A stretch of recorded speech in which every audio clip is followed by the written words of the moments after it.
काही वेळामध्ये अगदी थोड्याच वेळात भाजप आणि शिवसेनेचे नगरसेवक कोकण भवनकडे रवाना होणार आहेत आणि मुंबई महापालिकेच्या सत्ता स्थापनेसाठीचं सूत्र ठरलं जाणार आहे। महायुती 2 गटामध्ये नगरसेवकांची नोंदणी करणार आहे। यामध्ये भाजपचा एक गट अशी एक नोंदणी होईल आणि दुसरीकडे शिवसेना आणि राष्ट्रवादी काँग्रेस एकत्र नोंदणी करणार आहेत। राष्ट्रवादी सोबत आल्यामुळे महायुतीचा आता बहुमताचा आकडा हा 121 वर गेलेला आहे आणि कोकण भवनमध्ये दोन्ही गट स्वतंत्र नोंदणी करणार आहेत।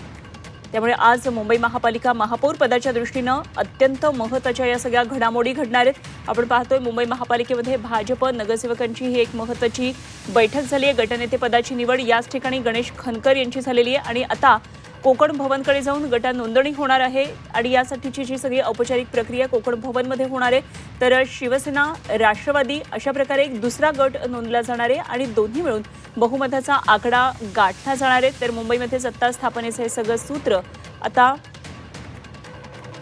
पुढे येऊ लागलेलं आहे। शिवसेना राष्ट्रवादीची एकत्रित गट नोंदणी होणार आहे। तर मुंबईत महायुतीच्या सत्ता स्थापनेचं आता हे सूत्र आपल्याला पाहायला मिळत आहे। तर महापौरपदी आता कोणाची वर्णी लागणार, अर्थातच या संदर्भात सगळ्यांची उत्सुकता ताणली गेलेली असणार आहे।